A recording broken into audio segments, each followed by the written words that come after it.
damn kids with their YouTubes and their avocado toast. Okay, Boomer. You kids don't know how good you have it. Okay, Boomer. Hey, Dad, what's the Wi-Fi password? I need to know the Wi-Fi password. Okay, Zoomer.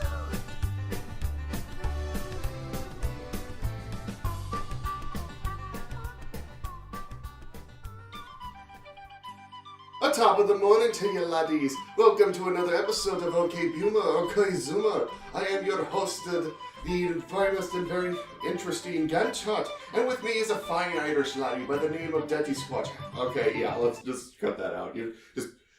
If I have royalty, editor Ghantt Chart, if I have royalty music, just cut it off. Just cut it off. All right. So yeah, as you can tell from the episode title and the description, as well as me opening with this stereotypical Irish talk, I thought that, we should talk about Irish mythology, And I'm not talking about like the stereotypical leprechauns or St. Patrick, although we will be discussing St. Patrick later. I noticed that there really isn't a lot of information that I know about, Irish mythology, and I'm assuming that Daddysquatch is of the same mindset where we don't know much about Irish mythology. Am I right to assume that? I'd say that. We've heard the typical stories of, leprechauns and pot of gold and the rainbows and St. Patrick chasing the snakes out of Ireland, but I think there's a little bit more mythology that's out there, and you've done some research, so let's hear what you have to say. So I've done some research on 4 different Irish stories, that I thought would be interesting to kind of delve into. So, our first story that I want to discuss is the legend of Hy-Brasil. Have you ever heard of Hy-Brasil, Daddysquatch? Hy-Brasil is sometimes nicknamed Irish Atlantis because it's this island that's basically off the western coast of Ireland. It routinely appears once every 7 years, according to legend.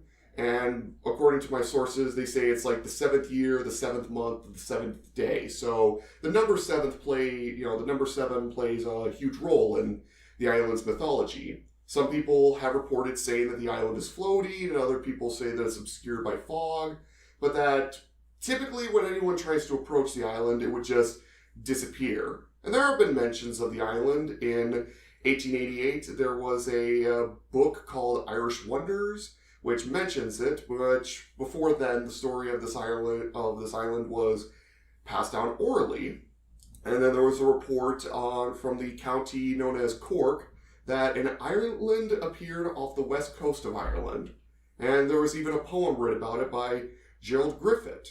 The first mention of the island, or the earliest mention that we can find, is a medieval map that dates back to 1325, and this is kind of where things get kind of interesting, a little spooky, when people would routinely, in the Middle Ages, add Hy-Brasil to the map, insisting it's got to be somewhere out there. And eventually, by the 1700s, people, started to remove Hy-Brasil, like they were less sure about it, and by that point, people kept adding it to it all the way up until 1873, where they're just like, okay, we're pretty sure this island doesn't exist. And I know what you're thinking about the name, Hy-Brasil. You're thinking, oh, does this have something to do with Brazil? And the answer is no. It comes from the word Brazil is a word, it's an Irish word, which basically means blessed. So the idea is that it's the island of the blessed. It has nothing to do with the Brazil. So as a result of this, there have been some speculations. Some people have theorized that the island routinely rises up from the water and then sinks back down, which is kind of weird. There are some people saying that, that doesn't really make sense, for an island to do that. However, there have been, the source that I read this from, which I'll add my citations for. The source that I got was one YouTube video. They talked about how it was near some tectonic areas in the Atlantic Ocean, where reportedly the island should be. So it could suggest that the island, sinks up and down. And in fact, I did some research, this guy did some research. The source number 1, which I'll label it in the MLA Citations. Yeah, I'm going to do MLA Citations, I'm so smart, that kind of thing. They did some, they did a bit of contrast with, like, Google Maps of a certain area, that where the island is supposed to be.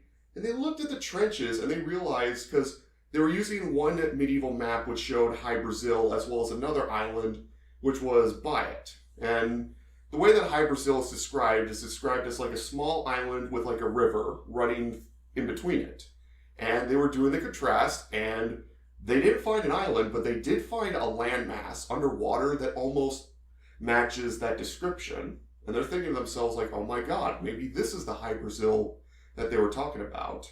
Plus, it's not uncommon to think of an area that at one point existed before being submerged underwater in that part of the world. Like, have you ever heard of Doggerland? I have not. Doggerland is an area that is between that part of the Atlantic Ocean between Norway, France, and England, that sort of area? Okay. Near the Baltic Sea. Doggerland is an area that at one point in Earth's history, particularly the Mesolithic era of human history, when the island was above water, or not the island, it was a bunch of land.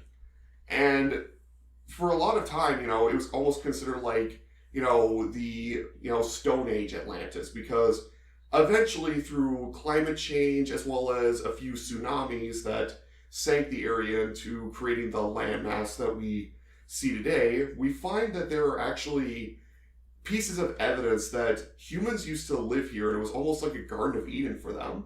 Like, it was a good area for hunting. Like, they would have, like, fishing trawlers that would routinely, like, scrape the bottom of the ocean. They would use that to get some fish, but occasionally they would have come across, archaeological relics, which dates back to the Mesolithic era of human history. Mm. So, as a result, it makes me wonder, maybe it's not as crazy to think that there was, like, some small island out there, but obviously, you get some fantastical stories about it, like, hearing this from, like, overly sarcastic productions about, Doggerland, this made me think, okay, maybe it's not as crazy to think that there could have been an island, out there, So, obviously, Hy-Brasil, there are some stories about it, and I also got another source from the Candlelight Society, because I thought, okay, it's all well and good, but what is so interesting about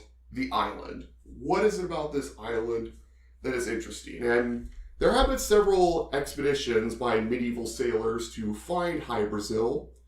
In 1674, a guy by the name of Captain John Nesbin got lost in a fog and supposedly landed on the island. And when he found the island, he basically found the island. It was populated with giant black rabbits and an old guy who was living in a castle who more or less gave them a bag of gold and silver and basically said, okay, you can leave the island now, kind of thing. It's just like, the nice way of saying, get off my lawn, sir. Do not violate my NAP. Get off my lawn. Yeah, that old boomer thing, See, people have been doing that since the beginning of time. So it's not a boomer thing. It's a human thing. Yeah. Well, I mean, getting off topic, but quick tangent. I remember hearing that Socrates used to complain about the younger generations. It's just part of human nature. Everybody complains about something. So, going back to Hy-Brasil, in 1872, there were two guys that claimed to see the island 3 times. On separate voyages, St. Bernard and St. Brendan claimed to have walked onto the island, despite the fact that they were, did it at different times. They had similar descriptions of the island landmass. And in July 7th, 1878, the 7th month of the 7th year, there was a town called Ballycotton which saw the island. They saw the island claiming that there were fields, cattle, grazing pastures, but as the men tried to row to sail to the island, it just disappeared. Do you think instead of rising up and out of the ocean, it might be a dimensional thing? So there are other theories about Hy-Brasil. It is believed that maybe they might have a cloaking device, or maybe the island flies around, or maybe it travels. As far as... Sort of like Romulans. Yeah. So as far as, like, the lore of Ireland, it is said that the High King of Ireland is supposed to reign there. Like, that's his throne, that's his area to be, kind of thing. And some people have also suggested, you know, what you said earlier with the dimension kind of thing, that it might be the fairy realm, you know what I mean? Some people believe that it's Avalon, where King Arthur was buried. Okay. So you got some of that English lore in there.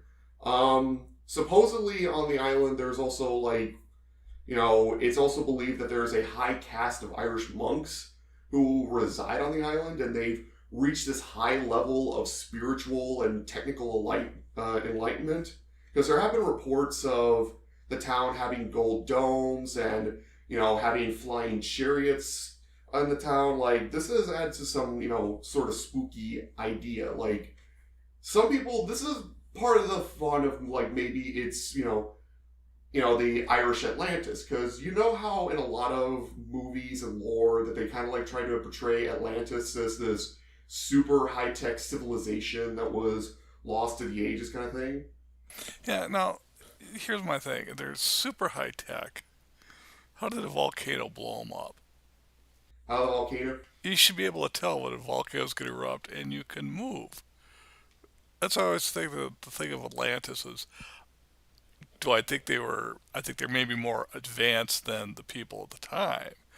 But they have flying cars and all this stuff. I'm like, you can do that. You can basically tell when the old planet's starting to erupt. I mean, we could do that pretty good today, too. And we're not, quote, as advanced as the Atlanteans, so... Yeah. Well, I mean, like, Overly Sarcastic Productions does a video on Atlantis, and their whole thing is that Atlantis, you know, like, Plato was the one who described Atlantis, and it's obviously, the idea behind it is the idea of greed and hubris, that they became greedy and that they were smited by the gods, because they became overly dependent on luxuries. They had everything they wanted. But going back to Hy-Brasil, there is another theory about Hy-Brasil, that it's actually where the Irish gods reside. Ooh. So here's the thing about the Irish religion before Christianity, was that people back in the day believed that the gods of Ireland would walk amongst the men. You know, it was not uncommon to see the gods kind of like walking amongst the men. But the story that the Irish have is that when Christianity came to the island, the Christians kind of like forced the gods to leave the island as a result of that. And as a result, they had to sort of take residence on this, you know, mystical island for themselves. Okay. But I also have another theory. What's that? My personal theory, which no scholarly sources have accepted, still pending, is that long time ago, before the invention of whiskey, that there was this high-tech society in Ireland, you know, where they had these abilities to convert themselves into pure energy. And then one of the guys is like, hey, Gavin MacLeod made this new beverage in his basement. You know, and he brings it out, it's like, ooh, whiskey. And they start drinking it, it's like, yeah! They start destroying their civilization. Maybe they're the people that didn't partake in the devil's milk. I think I saw that on Family. It's like 1,000 years ago, and there was a city that looked like something out of the Jetsons, and said, we're ready to transform to pure energy. And they're all like, well, hey, wait, what's this? And you just see that whole city, once they just started drinking whiskey, collapse. Yes. Well, you know what they always say. You know why the good Lord invented whiskey? Why? So the Irish wouldn't take over the world. Well, I mean, here's the thing about that, is that there's actually a Wikipedia meme about that, where in the 1400s you have a long list of, you know, inventions, you know, by the Irish. And then at the end of the 14th century, you have whiskey. And then there's just like a gap, a 300-year gap until the 17th century where the Irish just didn't invent anything. And it almost kind of like plays in that meme where it's like, oh, we invented whiskey. So, before all the Irish in the in this country and elsewhere get all mad at us, we, Ghantt Chart and Daddysquatch, have a very strong Irish heritage background. So we look at this as just having a wee bit of fun. And yes, we do like to take a little bit of Irish whiskey every now and then. I mean, you love Tullamore Dew, right? Oh, I do love Tullamore Dew. It's a fine whiskey. I mean, you can't be, I'm pretty sure you can't be racist against your own people. Or, I'm sure you... No, I just want people sitting there, if they take a slight offense to it, it's like, we're party it too. So, as we talk about alcohol, I think this would be a good transition to talk about Beer Gremlins. Ooh, Beer Gremlins. I've been waiting for this. So, Beer Gremlins are something that's specific to Ireland and Germany, weirdly enough. Like, these are the two groups of people that believe in it the most. Now, they're in Germany, they have something called a beer drizzle, or beer drizzle, or what translates in English, sorry about that, what it translates into English is beer donkey. Now, the reason why is that they're considered part of the cobalt family. Now, kobolds are kind of like these reptilian creatures that are kind of like goblins, and their whole thing is that they kind of like cause trouble, except for the beer donkeys, as I mentioned earlier. Their thing is that they go into breweries, they take residence in said breweries, and they basically do all the menial chores. And they'll do all of that for free. The only thing they require in return is a ration of beer. And if you don't give them the beer, at first they'll start pulling little pranks, but over time they'll become progressively worse and worse. So, pay your workers is the lesson of that. Don't cheap out on them. And as a result... Well, I was going to say, you should tell them that pretty soon. In one of the episodes here, we're going to test the theory of Beer Gremlins because Ghantt Chart and I are going to make a batch of beer live, right? Yeah, I think that would be a good way to do that, I mean, let's be real. I am a beer gremlin, and that's the reason why I come down here to visit you, so I can steal some of your beer. So, another example of the beer gremlins is the Clericons, which the best way to describe the Clericon, which is the resident beer gremlin of Ireland, is that they are the drunk brother of the leprechaun. Now, what do I mean by that? Is that anytime you go into a house, they will take residence in said house, but they will refuse to leave. They will take residence, they will drink all your booze, they'll get pretty violent if you try to stop them, and they kind of look like leprechauns, except they're pretty disheveled, and their whole thing is that, I just want my beer. They'll do anything for beer. There have been many stories about, the Clericons, like, for example, the tale of the haunted cellar, where a Clericon named, oh god, I'm going to butcher this, Nagini haunts the cellar of a wealthy Irish nobleman. He would drink the whole cellar dry, and every time he would refuse to leave. And this wealthy noble had no option but to accept the Clericon into his house and supply him with beer, because the Clericon would basically threaten him. It was like, yeah, you can try to move out of my house, you can move to somewhere else, but I'll just follow you. Because the thing about Clericons is that they would adopt the family, aka they would find a family that has alcohol, and they'd be like, you're going to supply me with alcohol, and if you don't, I will terrorize you. There is another example of the story, which is of a Clericon who lived in the residence of a cellar of a Quaker by the name of Mr. Harris. Now, this Clericon's name was Little Wild Bean. Now, he kind of goes back to the whole beer donkey thing where he would take care of the cellar, make sure the place is cleaned up, make sure everything's good. And in return, Mr. Harris would give the Clericon, drink and food. But there was one day when a server of his decided to only give him, a small portion of food to Little Wild Bean, which, in response, the server was beaten so badly that they had to spend 3 weeks recovering. And like the last tale, Mr. Harris said, I'll just, leave the place. And, Little Wild Bean is like, you can leave, and I'll just come follow after you. So, as a result, he realized that he had no way of getting rid of, the little wild bean, so he had to just suck it up and just accept it. And as a result, you would hear stories of these beer gremlins, and you're probably thinking, like, beer gremlins, they kind of sound like, actual gremlins. You want to be careful of actual gremlins. I've heard those things. So there is actually connection between the two. The story goes is that a beer donkey actually took residence in a brewery in England, because it's like, oh man, I got the beer. But then the World Wars broke out, and there was an RAF field nearby from to this brewery. So the Beer Gremlin decided that they would kind of, terrorize the English folk, which I think is something, they say that it's because since this Beer Gremlin was German, it was kind of like, getting back at the British because, Germans and British really didn't get along with each other during this time. You know what I mean? So, yeah.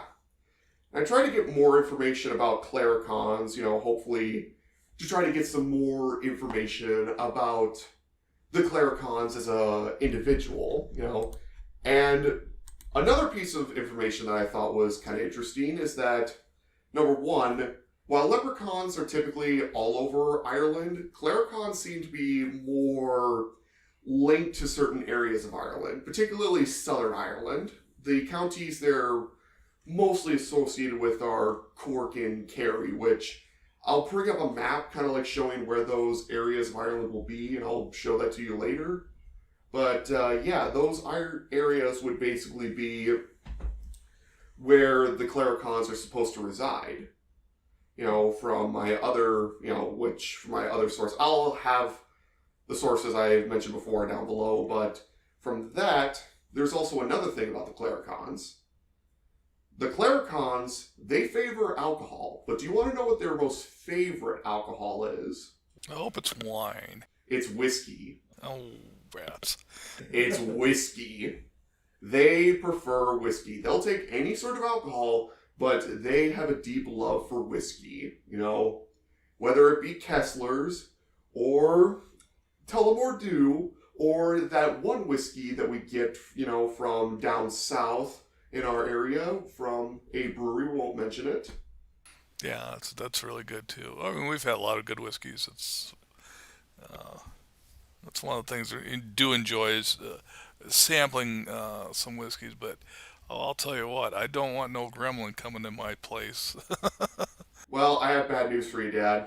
I am that beer gremlin. Oh, well, okay. I mean, I keep coming into the house, and I keep sampling some of your alcohol. I mean, I'm not as violent as the Claricons, but let's be real. You can try to force me out, but I'll just stay here.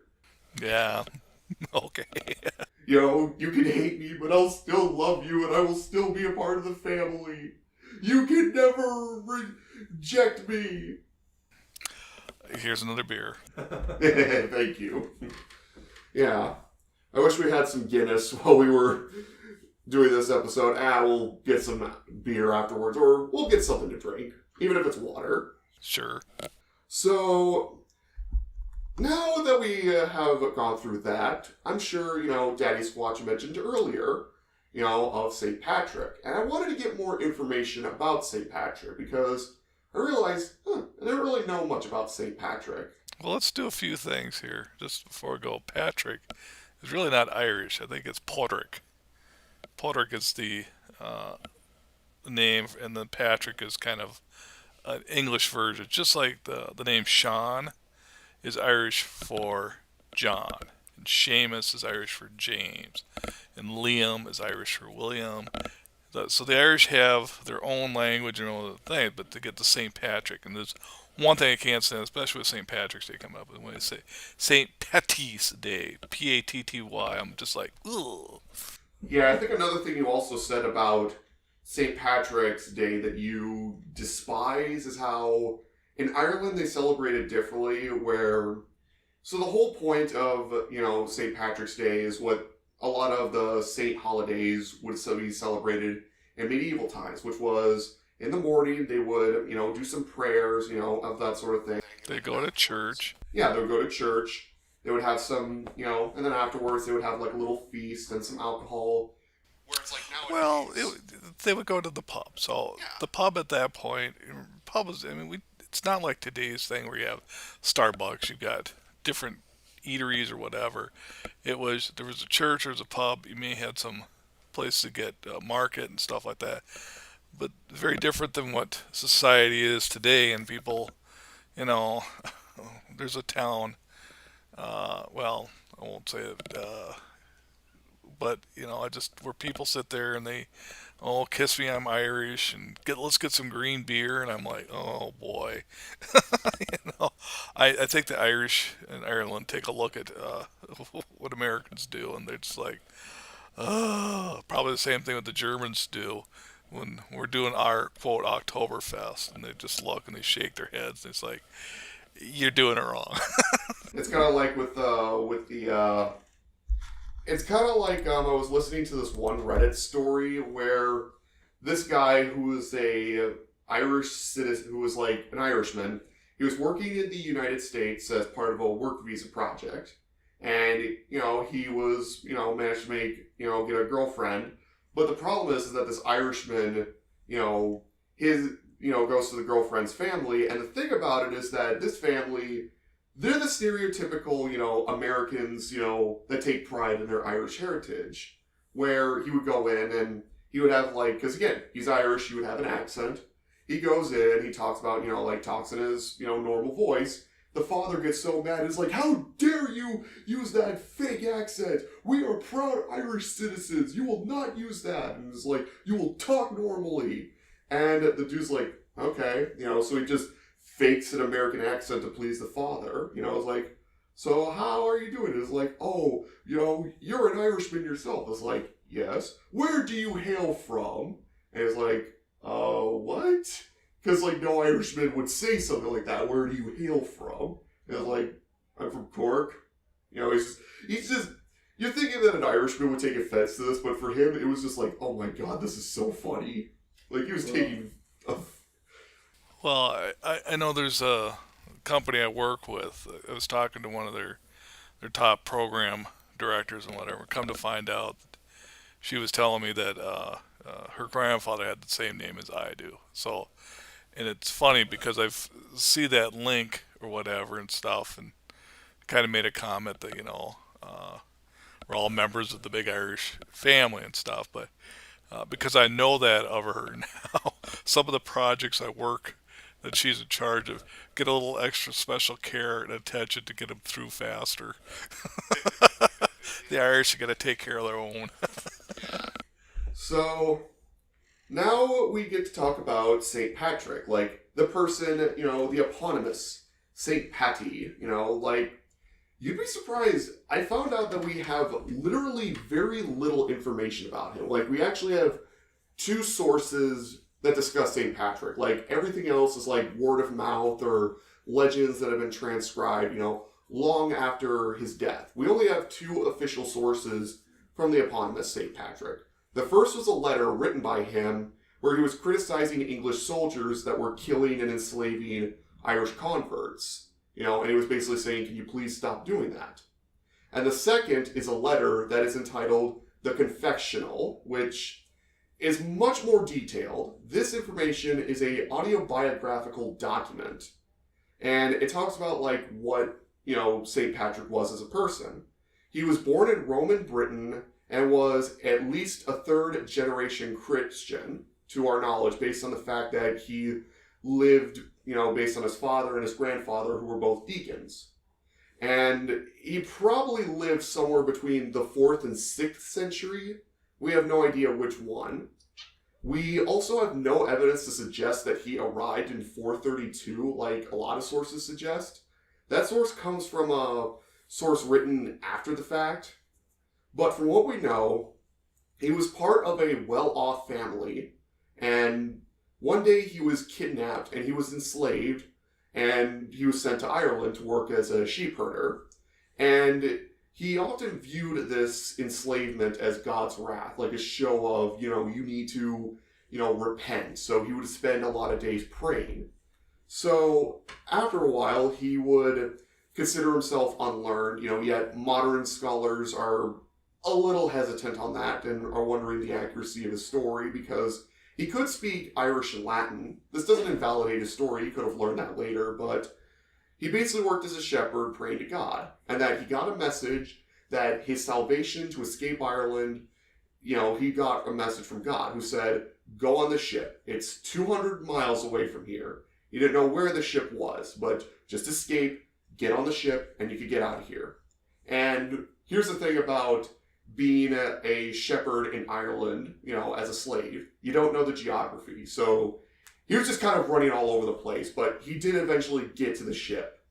And he basically found a bunch of pagan sailors who refused to give him passage, but first he would start praying, and as the story goes, is that his Christianity, his Christian views are what allowed them to change their minds and gave him a voyage on the boat. So he had a 3-day voyage and then a 28-day walk in an area that he referred to as the desert because it had no sustenance. And as a result of that, the men there, they were just like starving. And this is often seen as like the first miracle of St. Patrick, which was praying to God for food. And God responded by giving them a herd of pigs to eat. Just enough food to, get them through the journey. It's kind of like the story there's a story I remember from the Bible where Moses prayed to God and God, responded by giving the Jews bread. It's kind of like that. Okay. Manna from heaven. Yeah. So he had just enough food to make it to civilization, but he was taken captive again. But God told him that, because he would get these messages, these visions from God. And he said, you're just going to have to do, to sit back, just sit tight. I'll get you out of here after 2 months. And from that point, he was free. And after a few years later, after some traveling, he was able to reunite with his dad and granddad. And he was able to take up the family trade and become a deacon himself. However, there are some suggestions that he fell from grace and committed a grave sin, which made him some enemies. We don't know what this sin was. And we know that he got charged by the court in his 40s. We don't know what the sin is, and in fact, at this point, this is when St. Patrick was already in Ireland at this point, so he just kind of got letters like, oh, I'll just kind of stay here. But the reason why St. Patrick stayed here, supposedly, was he got a message from God basically saying that he needs to go back to Ireland. He needs to preach to these people. He needs to spread the message of Ireland, the message of Christianity to Ireland.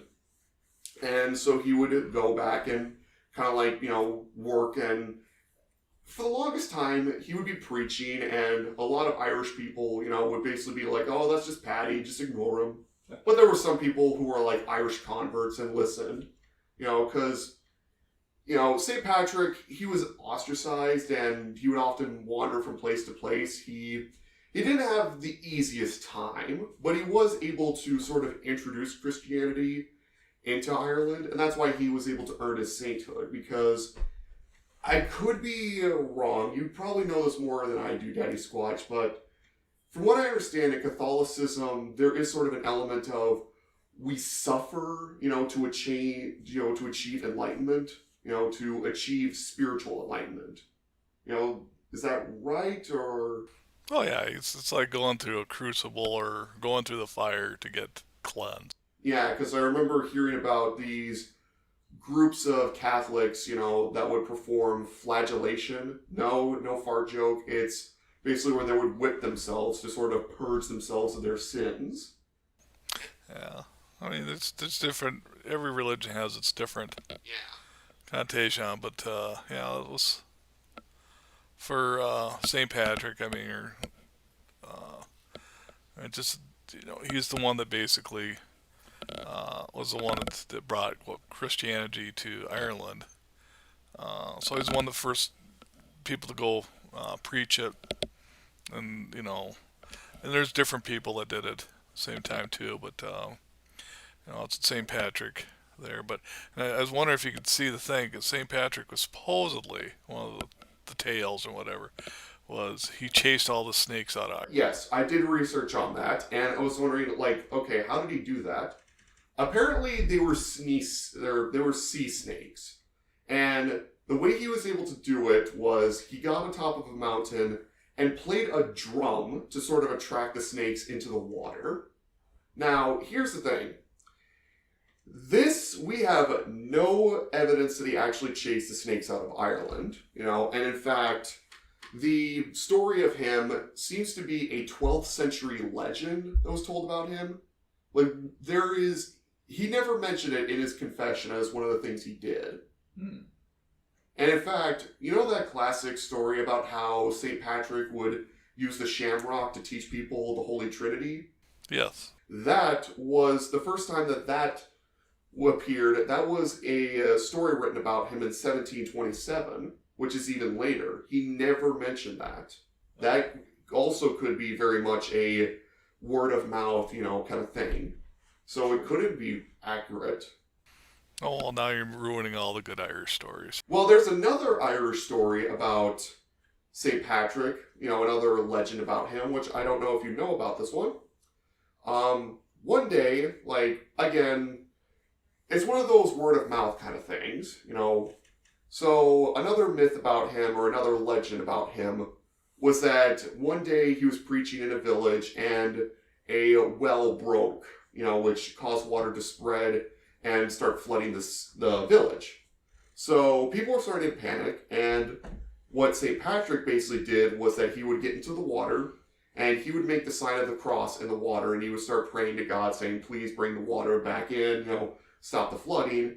And the flooding did eventually stop, and the water eventually went out of the village. And the people were very thankful for him for doing that. And I know another thing that is also brought up is, March 17th. Why is that St. Patrick's Day? I don't know. Ghantt Chart, why is that? That is an interesting point. The reason why is that that's supposedly the date he died, but we have no evidence to prove that this was the case, Okay. So the evidence, the first source that we ever got was a church calendar that put St. Patrick's Day on that date in the 7th century. Because like what I mentioned earlier, in medieval society, they would have what are called saints' days, which were basically these big festivals for people to celebrate, but it would also be towards a Catholic, saint of some kind. And the reason why they would do this is because, again, you're a peasant, you're working long and hard days, so it was nice to have a nice little festival each month to help kind of break up the monotony of it. So, apparently, this church calendar puts his death date, as this date, and they would use that as sort of the festival days. So they're saying, yep, it's going to be March 17th because that is the date he died. So, as a result of that, that's the story of St. Patrick. I don't know if you've heard any other stories about, St. Patrick. Because I did think that piece of information about how his name was pronounced differently, that was pretty interesting. Yeah, well, I mean, there's this, you got to remember that, you'll hear the term paddy wagon. So, and it's Paddy. So, Patrick is another way of saying Patrick. And, they call them paddy wagons because in New York or in Boston area had a lot of fights, and typically a lot of Irishmen were there, so they said throw the paddies in the wagon. So that was just a derogatory term towards the Irish, they get them in there. But a little bit of history, you'll notice this, is that a lot of, in New York City, Boston, whatever, the fire departments were usually Irishmen that did the voluntary fire. And what they would do is different families or different clans had different fire stations. So it was, you'll have to read some history on this, but sometimes a building would go on fire and two different fire fire stations would come in there to, quote, battle the blaze. They ended up fighting each other while the building burned down. I mean, yeah, there's a lot of Irish immigrants in the United States. Like, obviously, they came in due to the potato famine. You know, I think you said earlier that our family were descended from an Irishman who fled to America to avoid press gang, impressment. No, our relatives, our Irish relatives that we're directly related to, came here in the gold rush and silver rush, late 1800s up in Cripple Creek, Colorado. Cripple Creek and Victor. We went and visited those two places. Yeah, that was, going back to our first episode, I think that was one of the areas that we visited. Right, so, and it was interesting. He didn't work the mines. What he did is he started and built up a bar and saloon establishment. Made his money. Once Cripple Creek and Victor kind of died down, he took the money that he got from there and he bought some farmland and started farming. And that's kind of where the Irish part of our family came in. So, speaking of other Irish immigrants, I have another legend for you. Although this is a person, like all the others, that he's a more modern legend. He's like a folk story that a lot of people think is really interesting. Have I ever told you, Dad, the Rasputin of the Bronx? You have mentioned it, but I would love to hear the story. Okay, this is the story about the Irish immigrant that the mafia tried to murder several times and failed miserably, and who would be nicknamed the Rasputin of the Bronx because they kept trying to poison him, but he would just survive. This is the story of Michael Malloy.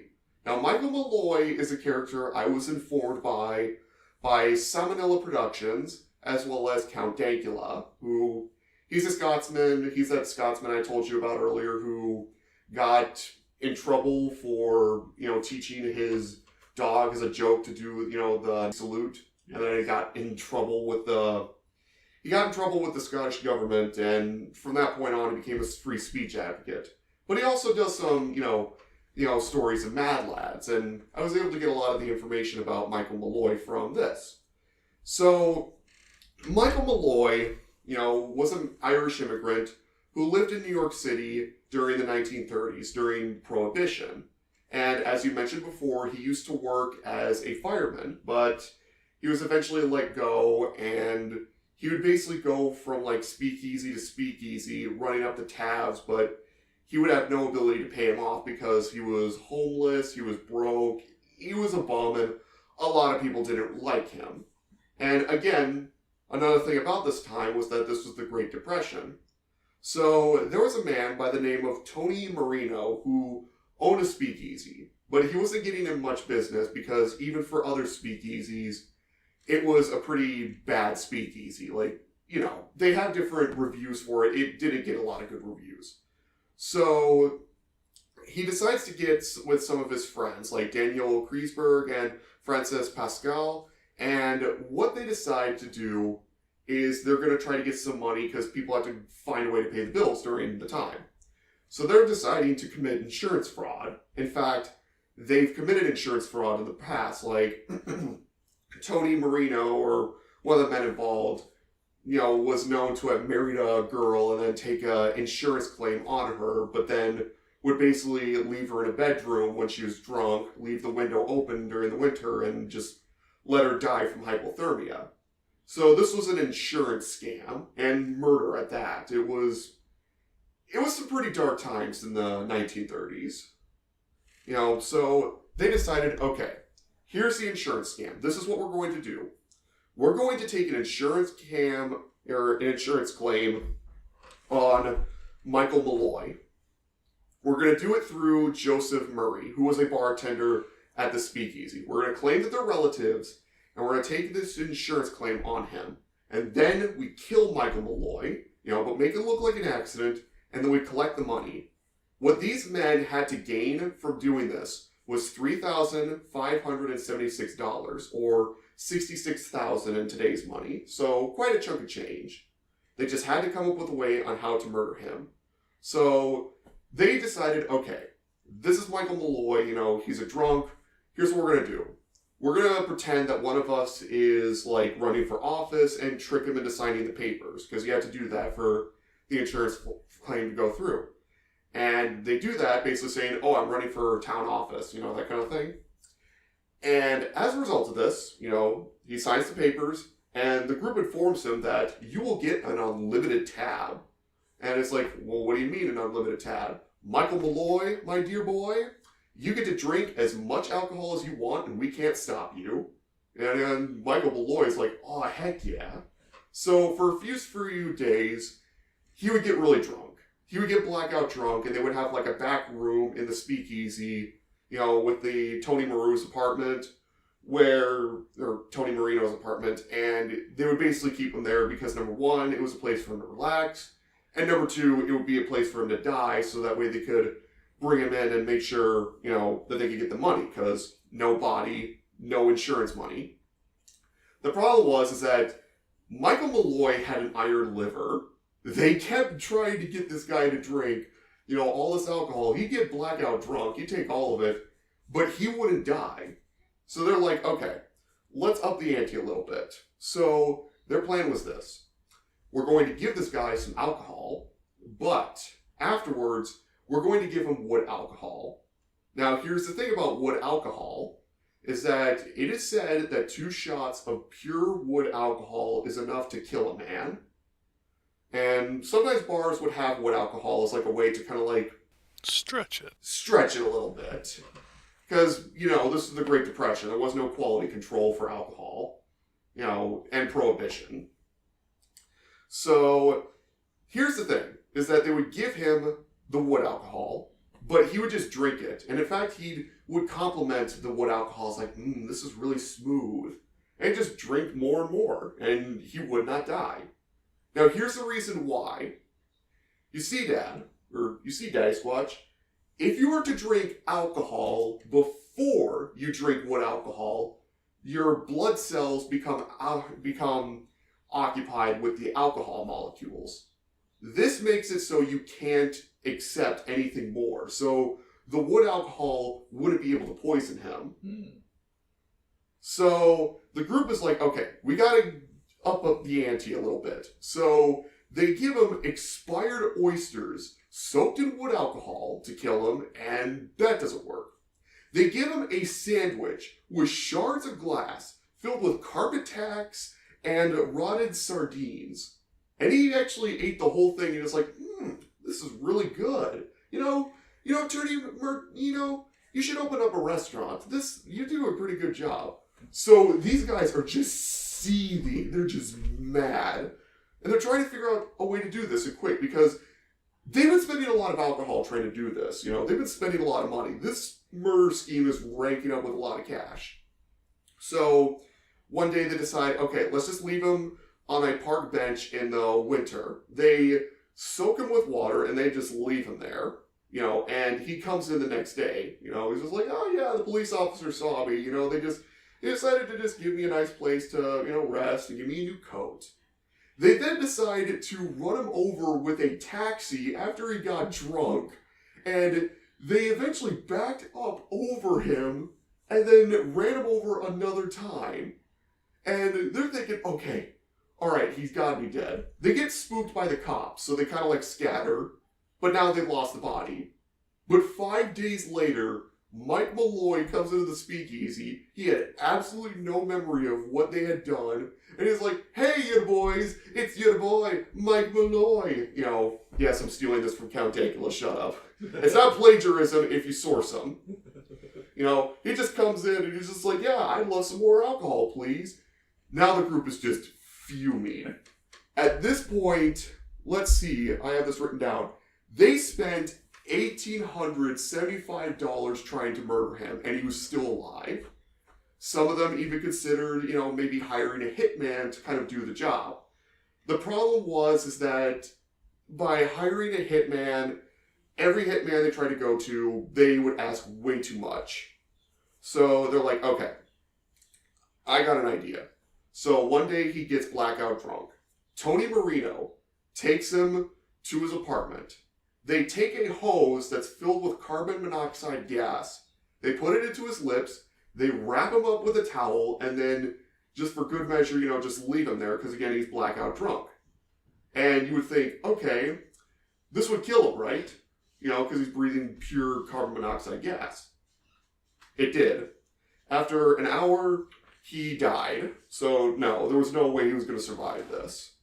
And, in fact, they gave a $100 bill to Frank Menzilla, who was a crooked doctor, and basically said, listen, this death we can't cover up, because the way that this person has died, there's no way we could cover this up and say, oh yeah, he just died from pneumonia or, pneumonia. Pneumonia. I'd say pneumonia? Yeah, there's a new disease called pneumonia.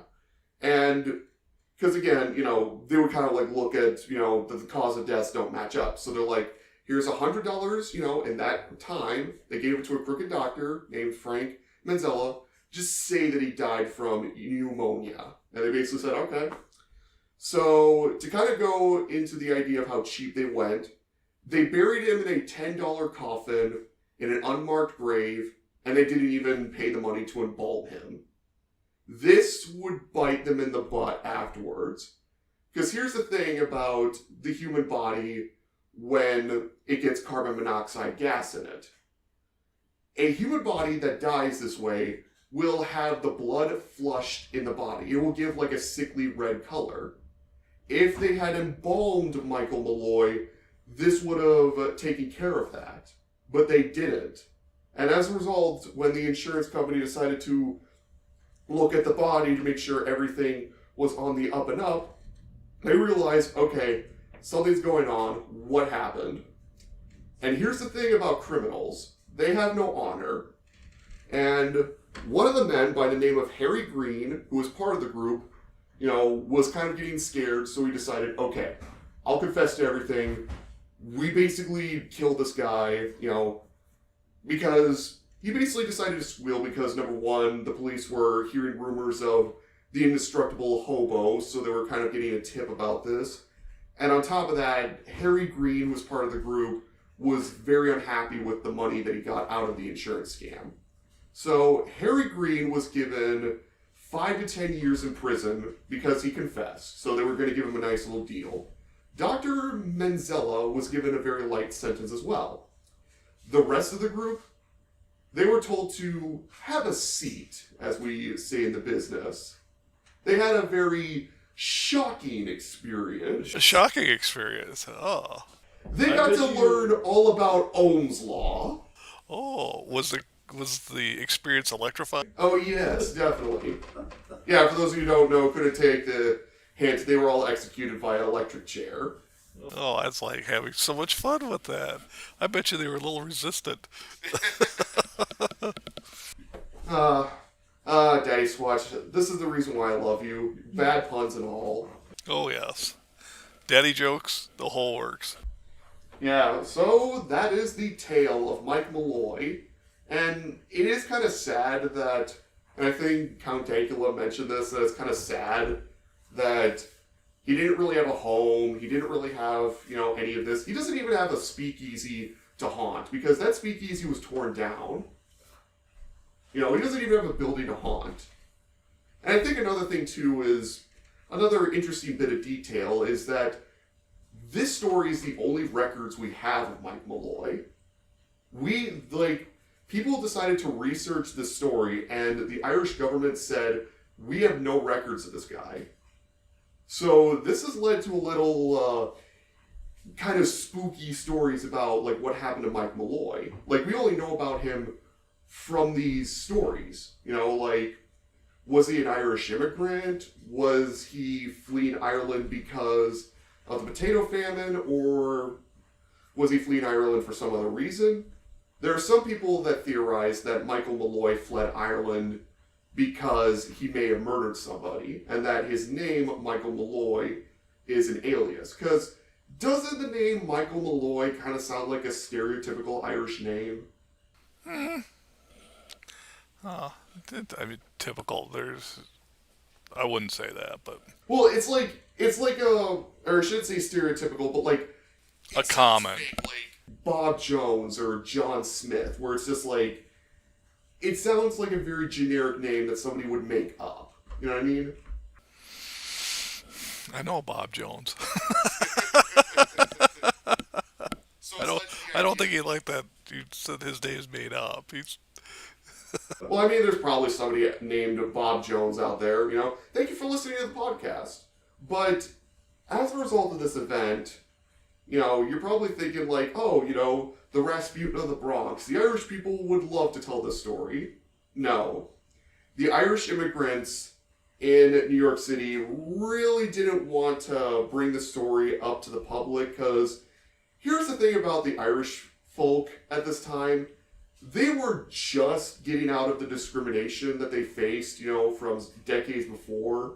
And they really didn't want a guy to kind of reinforce the worst stereotypes. Because this guy was a homeless man. He would skip out on his tips. He was a drunk. He was pretty much every bad Irish stereotype you could think of. Except, I don't think he was violent. oh, but I mean, Like, you wouldn't want to bring that up, you know? You wouldn't want to enshrine somebody like that. no. I agree though that you know, when the Irish first came to the United States, and just like other ethnic groups that came in large masses, they were discriminated against and stuff. But you know, it's just something there that they work through. And I mean, there's a lot of things that you take a look at. You know, you take a look at the University of Notre Dame University, big famous Notre Dame. Well, Notre Dame was founded for Irish had a college because no other college would let them in. So, you know, they got the college going there. Now Notre Dame is a world famous university.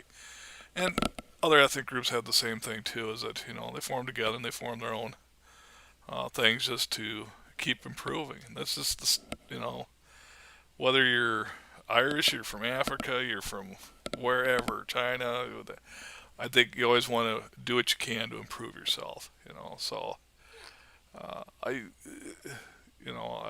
one of the things with the Irish, I'm hoping at some point to get to go to Ireland because I hear the people there are extremely friendly, they're good people, they're hardworking, and maybe some of the things we take account in the United States is what the Irish do versus what the Irish actually do. Very different. I do enjoy watching. It's a YouTube video series of Irish trying American food. And they kind of look like, why do the people eat this stuff? Was there an episode where they were trying, like, Irish American food? Like, Irish dishes made by Americans? Oh, no. They would try, like, barbecue. They would try hamburger. They would try, you know, not that they don't have hamburgers and stuff, but American, you know, big greasy burger, big old sloppy old ribs. That sounds good right now. It was funny, but, you know, I think it's typical of anything. It's like, you know, you take pride in your heritage, but you also are disconnected from your heritage too. So I would advocate everybody that, hey, I'm Irish, hey, I'm German, I'm what this. Take a little time, learn the language a little bit, learn the history, just like you did today, and go back, go visit the country. You know, get a lesson. But appreciate the different stories here. I mean, you've heard all about the leprechaun, the pot of gold at the end of the rainbow, and you know, the luck of the Irish. And I'll tell you what, the luck of the Irish sometimes is the best luck in the world. But you know, definitely, you know, embrace your heritage, learn your heritage. Though that's, you know, and again, stories I've never heard about. I appreciate you doing that, and it makes me want to, you know, dive in deeper. I was just telling Ghantt Chart, I just read a whole big article on what they call the Irish Viking Wars back before 1400s. It's like 1000 or 900 to 1100. And it was interesting as far as how the Irish actually were getting tired of the Vikings came in. They established a colony there. They actually founded, or not founded it, but they increased the size of Dublin. That's where they're at. But they go in the countryside. They capture Irish people. They would sell them as slaves on the slaves markets in the Mediterranean. And the Irish just got tired of it, and they banded all together. Well, this one warlord for the different band, fought and whatever, but got all the Irish together, and he was, quote, the High King. But his name was Bruce Boru. I think it was Bruce, yeah. Maybe it's not Bruce. I'll have to take a look again. But it's interesting, the story and how he fought the Vikings. Basically got the Vikings to stop it. They still had a trading post there, or, thing, because they did good commerce there, but they said, you want slaves, go over to England. Leave us alone. Oh, now I gotta take a look at that. I just want to say, maybe it's Brian Boru. This is some good audio. I